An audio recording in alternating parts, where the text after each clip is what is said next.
अस्सलाम वालेकुम। वालेकुम अस्सलाम। आज हम किस बारे में बात कर रहे हैं? हम आज नेदरलैंड के बारे में बहुत बोलेंगे। अच्छा, नेदरलैंड के बारे में हम क्या बोल रहे हैं आज? जो हमने देखा है उधर। जो हमने देखा, हम कहाँ कहाँ गए थे? एम्स्टर्डम गए थे, फिर हम गूडा गए थे, गूडा, उट्रेक्ट एंड कोकेनहाफ। ठीक है। तो सबसे पहले नेदरलैंड को नेदरलैंड क्यों कहते हैं? ये बताएं। नेदरलैंड्स का मीनिंग है लो लाइंग कंट्री, मतलब जो नीचे है। लो लाइंग कंट्री, जो नीचे कंट्री है, उसका मतलब है। क्यों कहते हैं? क्यों कहते हैं? इसलिए कि ये सी लेवल से बिलो है। 1/3 of the country is below sea level. हाँ, 6.7 जो लोएस्ट पॉइंट है इनका 6.7 मीटर है बिलो द सी लेवल। और यूँ कह लें कि इन्होंने समुंदर से ज़मीन चुराई है अपने लिए। बिल्कुल, है ना। समुंदर को पीछे की तरफ धकेला है। किसके ज़रिए? विंड मिल के ज़रिए।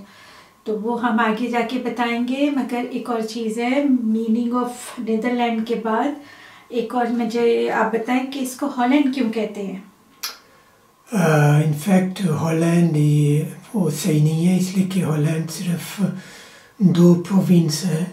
उनका नाम हॉलैंड है। हाँ, जो नेदरलैंड में 12 प्रोविंसेस हैं। अच्छा। और 2 प्रोविंस हैं, नॉर्थ हॉलैंड और साउथ हॉलैंड, जिसका नाम हॉलैंड है।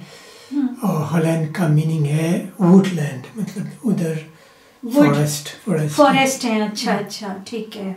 मगर असल नाम है नेदरलैंड्स। ओके, नेदरलैंड्स कहते हैं, ठीक है। और फ्रेंच में पेई बा कहते हैं। पेई का मतलब है कंट्री और बा का मतलब है लोअर, मतलब वही बात होगी, नेदरलैंड या पेई बा। और वाकई वो लो कंट्री है, इसलिए कि जो कॉन्टिनेंट पे जो हाईएस्ट पीक है नेदरलैंड में, वो सिर्फ 322 मीटर पे है। उसका नाम है वाल्सरबर्ग। ये जो वाल्सरबर्ग हिल है वो 322 मीटर हाई है। तकरीबन ये समझ लो जैसे एफिल टावर है। ओके, तो जनाब ये हमें पता चल गया कि एक हाईएस्ट पॉइंट है 322 metre above the sea level, एक हिल है वाल्सरबर्ग, और जो बिलो है, जो लोएस्ट है, वो 6.7 metre below the sea level. काफ़ी नीचा है सी लेवल से। हम तो कैसे करते हैं ये लोग? क्यों डूबने जाते हैं? ये लोग इनकी मशहूर है, विंड मिल मशहूर है, जो मतलब काफ़ी जगह लगी हुई है। अब कुछ मॉडर्न भी लगा दिए हैं, मगर कुछ इनकी पुरानी 8th सेंचुरी से इन्होंने अभी तक एग्जिस्ट करती हैं और वो उसको काफ़ी केयर करते हैं। और आपको पता है विंड मिल को चलाने का इनके तरीका क्या है? ये पानी को, समुंदर के पानी को पीछे धकेलते हैं, यानी समुंदर को पीछे धकेलते हैं ताकि समुंदर उनके ऊपर ना आ जाए, तो उसको पीछे करते हैं। ये जो विंड मिल्स हैं वो हवा के साथ चलते हैं, इसलिए कि वो फ्लैट कंट्री है तो हवा ज्यादा है। हाँ, बिल्कुल प्लेन है, बिल्कुल प्लेन है। पास है तो हवा काफी होती है, काफी हवा होती है। और उसके साथ हवा के साथ वो पानी जो लैंड में होता है वो खींचते हैं और उसको रिवर में फेंकते हैं, जो रिवर समुंदर में ले जाता है, जो समुंदर में उसको ले जाता है। और आपको ये मालूम है मंसूर के वहाँ पे बाकायदा इसकी ट्रेनिंग दी जाती है और एक प्रोफेशन है विंड मिल के। उससे इतना ज़्यादा उसकी इम्पोर्टेंस है हॉलैंड में विंड मिल की, इसलिए कि उनको अपनी ज़मीन को बरकरार रखना है, उसको अपने पास रखना है, समुंदर से बचा के समुंदर को पीछे धकेले रखना है। तो उसके लिए ये लोग मुसलसल काम में लगे रहते हैं। और बड़ा अच्छा कंट्री है, मुझे वहाँ की क्लाइमेट बहुत पसंद आई, बिल्कुल प्लेन है और बड़ा खूबसूरत कंट्री है। एक और चीज़ जो अच्छी है उधर जो कम्युनिकेशन सिस्टम है, ट्रांसपोर्ट सिस्टम, हाँ, और सड़कें काफ़ी चौड़ी हैं और अच्छी मेंटेन है और उधर का ट्रैफिक काफ़ी मेंटेन है। बाइसिकल्स के लिए उनकी रोड्स ही अलग है। बाइसिकल बहुत है उधर बहुत लोग बाइसिकल इस्तेमाल करते हैं और कितनी तेज आती हैं। उफ, आपको गाड़ियों से ज़्यादा बाइसिकल्स से टेक केयर करनी पड़ती है कि क्रॉस करते हुए सड़क। आप गाड़ियाँ तो रुक जाती हैं मगर बाइसिकल एकदम जूम करके तेज से आती है, तो आपको ख्याल के साथ रोड क्रॉस करनी पड़ती है। बस इसका सिस्टम भी बहुत अच्छा है, मुझे बहुत पसंद आया। और इतनी ज़्यादा बाइसिकल हैं कि एक जैसे एम्स्टर्डम में है, एक टीम है एम्स्टर्डम में जो बाइसिकल लोग फेंक देते हैं, जंग लग जाता है, वो एक जगह खड़े हुए हैं, कोई नहीं पार्किंग में से वो ढूंढते हैं। हाँ, पार्किंग जो होती है ढूंढते हैं, उनको उठाते हैं, इसलिए नहीं तो वो इतने ज़्यादा हो जाएंगे कि प्रॉब्लम हो जाएगी चलने में। और तो मैंने सुना था कि एक साल में एम्स्टर्डम में 33,000 बाइसिकल वो उठाते हैं और उनको तो उठाने से पहले वो एक पर्ची लगा देते हैं उसके ऊपर, अगर चंद महीनों में कोई आया नहीं, एक हफ्ते का कि पता नहीं 2 हफ्ते के लिए लगाते हैं कि अगर किसी को चाहिए अपनी साइकिल तो वो ले जाए, और अगर वो उसका कोई मालिक नहीं है तो वो उसको उठाते हैं और रिसाइकलिंग में भेज देते हैं। तो उनका सिस्टम बहुत अच्छा है हर चीज़ का। मुझे उनकी हर चीज़ को बहुत ऑर्गेनाइज किया हुआ उन्होंने। और एक चीज़ ये है कि जैसे ये साइकिल्स का है और जैसे विंड मिल का है, इसका प्रोफेशन उन्होंने अलहदा से किया हुआ जो हमें किसी और कंट्री में नहीं नज़र आया। तो हम एक शहर गए थे, उसका नाम था गूडा जो है एक शहर है इसका नीदरलैंड का, जिसका चीज़ बहुत मशहूर है। नीदरलैंड में उसको हौदा कहते हैं। हौदा कहते हैं, मगर हम अगर पढ़ें तो उसे हम गूडा कहते हैं।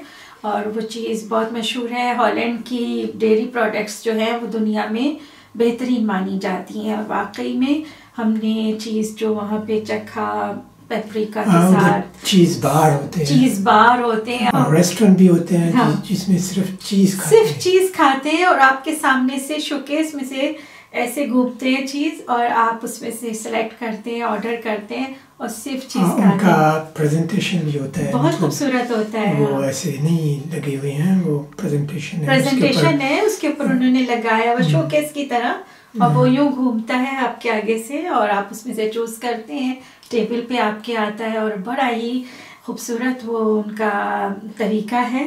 तो पहला कंट्री चीज़ का कौन सा है दुनिया में पहला कंट्री चीज का? स्विट्जरलैंड नहीं, फ्रांस है। ओह पहला फ्रांस है। अच्छा, ओ फिर दूसरा, तो इसका मतलब है फ्रांस का चीज सबसे बेहतरीन है दुनिया में। ओह, मुझे नहीं पता था। फिर दूसरा जो है हॉलैंड है और तीसरा जो है स्विट्जरलैंड है। ओके, मुझे लगता था स्विट्जरलैंड का ज्यादा। स्विट्जरलैंड में सिर्फ 2-3 चीज़ टाइप्स हैं जो मशहूर हैं, जैसे ग्रोयर है, एमोंटल है, मगर फ्रांस में तो इतनी वैरायटी है चीज़ का। वैरायटी तो हॉलैंड में भी बेशुमार है। मगर बहुत देखी है हमने। Number first. अच्छा जी, आपका फ्रांस नंबर 1।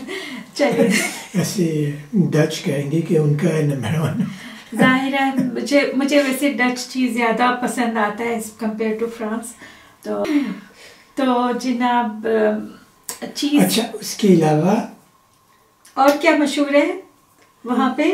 ट्यूलिप्स। हमने गूडा के अलावा हमने कुकेनहाफ को विज़िट किया था, और कुकेनहाफ में बहुत बड़ा गार्डन और फील्ड है ट्यूलिप्स का। तो कोई 47 किलोमीटर है एम्स्टर्डम से आगे, और वो बड़ा ही खूबसूरत मंजर होता है। उन्होंने बाकायदा फील्ड बनाए हुए हैं और बस डिफरेंट कलर्स के रेड, ऑरेंज, येलो। मैं आपसे पिक्चर शेयर करूंगी। और हमने काफी एंजॉय किया था वहाँ पे। और आपको पता है कि मीनिंग है कलर का? हाँ, यस। जो पिंक रोज होते हैं जब आप किसी को देते हैं, इसका मतलब है कि ये नया प्यार है, नया प्यार है। हाँ। और जब रेड देते हैं तो इसका मतलब पक्का मैच्योर हो गया प्यार। अच्छा। और अगर आप किसी को रेड दें पिंक और या रेड दें और वो आपको येलो वापस करे तो इसका मतलब है कि वो राजी नहीं है। फेल हो गए। यदि आप अगर किसी लड़की को रेड या पिंक ट्यूलिप दें, लड़के को भी, लड़कियां तो ज्यादा नहीं देती ना, लड़कियों को मिलते हैं ऑफ कोर्स।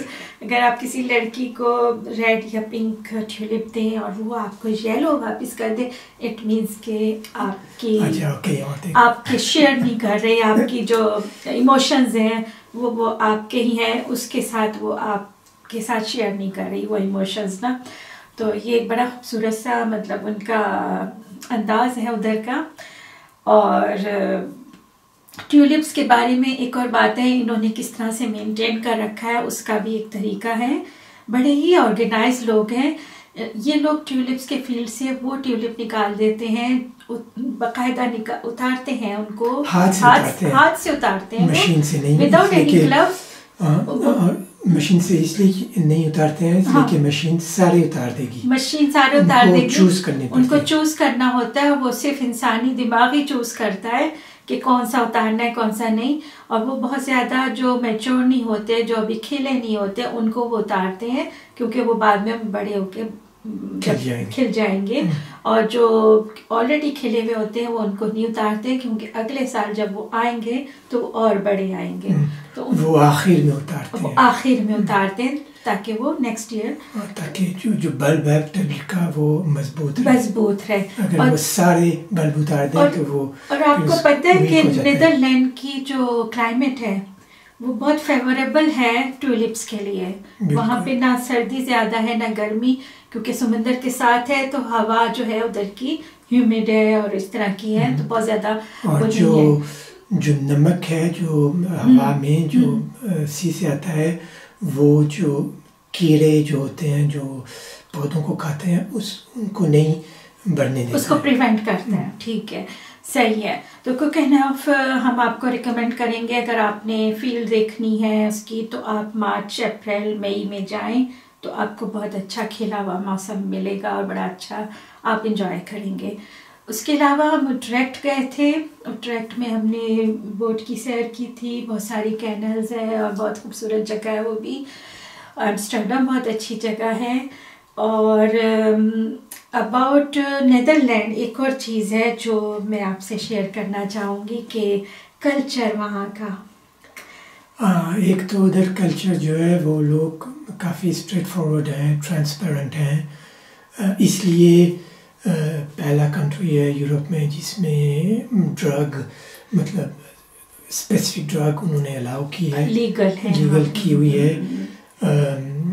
इसलिए कि वो नहीं चाहते हैं कि लोग छुप के करें चीज़ें, तो वो ट्रांसपेरेंट। मैंने एक चीज़ नोटिस की थी कि फैमिली लाइफ उनके लिए बहुत मैटर रखती है।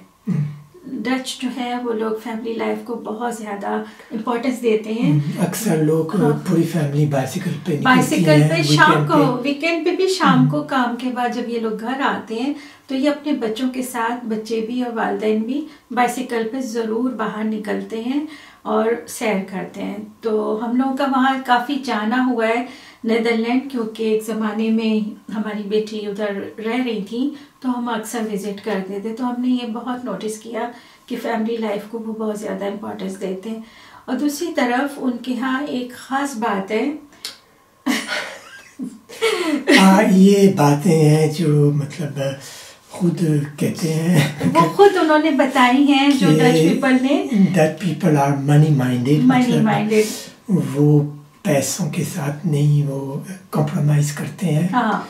और ये इतना ज़्यादा है उनके यहाँ कि जब किसी को इनवाइट करेंगे अपने घर तो जो लोग आते हैं उनसे वो पैसे मांगेंगे। हाँ, आपको पैसे, आपको अगर किसी डच ने इनवाइट किया अपने घर तो आपको पैसे ले जाने होंगे और जो उसका खर्चा आया है डिनर का वो आपको देना होगा। डिवाइड करते हैं अमंग हिस्सा देना पड़ता है। तो हर जगह वो लोग कहते हैं कि कोई कंप्रोमाइज नहीं है इसके ऊपर, आपको कहीं भी कुछ खाना पीना है या कुछ भी है आपको पे करना है, और उनके कल्चर में है ये। सिर्फ और सिर्फ एक मौके पे वो आपको पे नहीं करना होता, वो मौका होता है आपकी सालगिरह का, बर्थडे वाले दिन। वो इसलिए नहीं पे करना पड़ता इसलिए कि सालगिरह पे आप गिफ्ट देते हैं, पैसे तो नहीं देते मगर गिफ्ट देते हैं, तो गिफ्ट के साथ ज़रूर जाना पड़ता है। Without gift you are not allowed. तो ये उनका एक कल्चर है जो खुद डच पीपल ने बताया है, और वो लोग इस पे कोई, उनको कोई वो नहीं है कि गलत है या सही, गलत है अच्छा नहीं लगता ये वो लोग बहुत स्ट्रेट फॉरवर्ड है इस बारे में। एक और बात है कि वो काफ़ी इकोलॉजी को मानते हैं, तो इसलिए भी वो ज़्यादा बाइसिकल इस्तेमाल करते हैं। हाँ, पोल्यूशन की वजह से। पोल्यूशन नहीं है वहाँ पे, वैसे ज़्यादा पोल्यूशन नहीं है उधर। हाँ। और दूसरी बात है कि वो हमने देखा था कि वो जो सी लाइफ है, और ख़ास तौर पे जो सील्स होते हैं। हाँ, उधर एक सील्स की कॉलोनी काफ़ी है, सील्स और डॉल्फिन्स भी हैं। हाँ, उधर एक जगह है जहाँ पे पूरा एक सैंड का आइलैंड है, तो उस पे बहुत सारे सील्स होते हैं जो रहते हैं उधर। तो ये लोग बाकायदा उनको हेल्प करते हैं। उनका हॉस्पिटल है, उनका हॉस्पिटल है। जब कोई ढूंढता है कि कोई बीमार है तो उस हॉस्पिटल में ले जाते हैं और उसको ट्रीट करते हैं, दवाई फीड करते हैं, उनका ऑपरेशंस होते हैं बाकायदा, मतलब क्लिनिक है, बिल्कुल क्लिनिक है उनका, मॉडर्न क्लिनिक है उधर। तो क्या ही इंसानों का होगा, उनका है। और जब वो सील ठीक हो जाते हैं फिर वो उनको छोड़ देते हैं, और जब छोड़ते हैं तो पब्लिक भी होती है देखने के लिए। इतना उसका ख्याल करते हैं। मुझे लगता है कहीं ना कहीं उनको ये फील होता है कि उन्होंने समुंदर को लिया है। हाँ, अपनी ज़मीन बनाई है समुंदर से लेकर, तो वो समुंदर की जो क्रिएचर है उनकी केयर करते हैं इन रिटर्न कि हम अगर कुछ ले रहे हैं समुंदर से तो हम कुछ दे भी। तो दिस इज सो स्वीट ना, बहुत अच्छा लगा मुझे ये।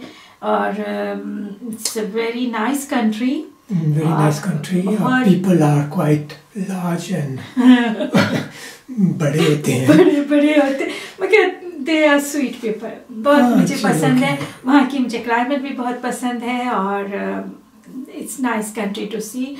पेरिस से फास्ट ट्रेन जाती है जिसका नाम है तालीस, 3 hours 40 यूरोस्टार की मर्ज हो रही है। अरे हाँ भाई, ये एक न्यूज़ है कि तालीस जो है अब यूरोस्टार बनने जा रही है। तो पेरिस से 3 घंटे की ट्रेन है, फास्ट ट्रेन, आप एम्स्टर्डम पहुंच जाते हैं, रॉटरडम भी जाती है और ब्रसल भी जाती है। और आप पेरिस आएँ तो उधर ज़रूर विज़िट करें नेदरलैंड को, और हमें यकीन है कि आपको बहुत पसंद आएगा। ठीक है, 4:30 हो रहे हैं, T time. It's a T time, yes. तो चाय के साथ क्या मिलेगा? चाय के साथ आपको क्या चाहिए? आप वो जो स्प्रिंग रोल बना ली थी उसका क्या हुआ? यस, हाँ बना रही थी मैंने, उसकी स्टफिंग बनाई हुई है, बस बनानी बाकी है, तो बना के आपको खिलाती हूँ। चलिए जी, हम तो अपनी चाय पीते हैं शाम की, और आप ज़रूर हमें कमेंट्स में बताएं आपको हमारी वीडियो कैसी लगी। हमारे सब्सक्राइबर बहुत कम है, आप लोग हमें सब्सक्राइब कीजिए और लाइक करना मत भूलिएगा, ठीक है? ओके, खुदा हाफिज़।